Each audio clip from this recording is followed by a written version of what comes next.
Hi guys, आज का जो वीडियो है इसके अंदर हम लोग पढ़ेंगे define mechanism of labour, list down the passive movement of the foetus which occur during labour. तो इसकी डेफिनेशन पढ़ लेते हैं। तो जो सीरीज ऑफ मूवमेंट्स होती है जो अकर होती है on the head in the progress of adaptation during its journey through the pelvis is called mechanism of labour. ठीक है, आई होप आपको समझ में आया होगा इसका मतलब। नेक्स्ट है प्रिंसिपल मूवमेंट्स क्या क्या होते हैं इसके अंदर जो लिखा है। तो फीटस के सबसे पहले engagement, descent, flexion, internal rotation of head, crowning, extension and restitution. और लास्ट के अंदर होता है external rotation of head and internal rotation of shoulder. ठीक है, एक एक करके हम इस चीज के बारे में पढ़ेंगे। तो सबसे पहले पढ़ लेते हैं इंगेजमेंट होएगा जब।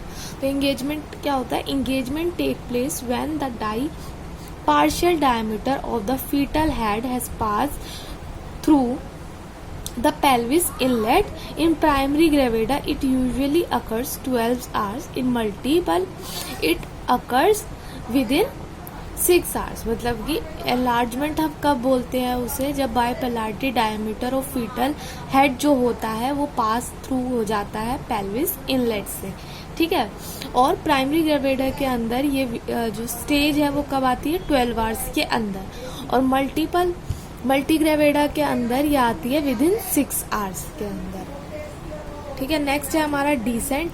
तो डिसेंट में क्या होता है? It is a continuous movement throughout the process of delivery. Descent जो होता है कंटिन्यूअस प्रोसेस है जो कि थ्रू आउट द डिलीवरी होता है।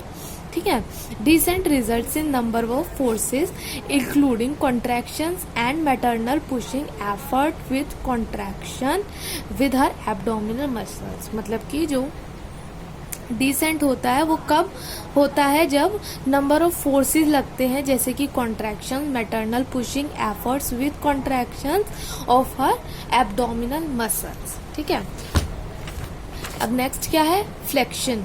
तो फ्लेक्शन क्या है? As the head descends it meets resistance from the pelvis wall and floor and this lead to increased flexion of the head।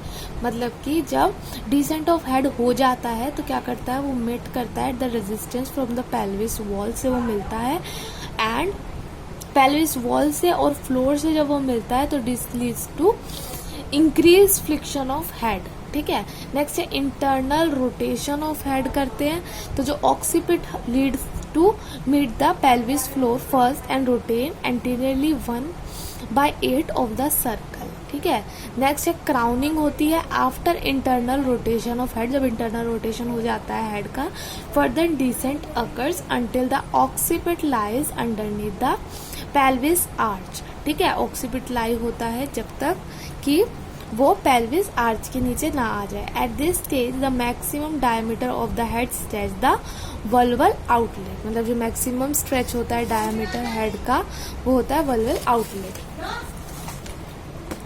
Next है extension. Once crowning has occurred the foetal has is pivot under the symphysis pubis and the sinciput face and chin sweep over the perineum. ठीक है, जब crowning हो जाती है एक बार तो foetal head जो होता है is pivoted under the symphysis pubis and sinciput face and chin sweep over the perineum. ठीक है, अब क्या होगा? रेसिस्ट्यूशन। तो रेसिस्ट्यूशन के अंदर क्या होगा? ऑक्सीपिट जो मूव करता है 1/8 of a circle towards the sides which is started. ठीक है, जो साइड से स्टार्ट होता है उसे हम 1/8 का सर्कल में मूव करते हैं। नेक्स्ट है internal rotation of shoulder. The anterior shoulder reaches the pelvis floor and rotates anteriorly. ठीक है, जो पेल्विस फ्लोर पे जब वो पहुंच जाता है शोल्डर तो हम उसे रोटेट करते हैं anteriorly 1/8 of the circle. The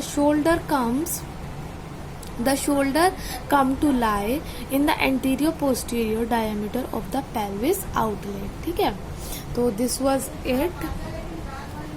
इसमें नेक्स्ट है एक्सटर्नल रोटेशन। जब हेड की तो the head rotates 1/8 of the circle toward the symphysis pubis from the oblique diameter.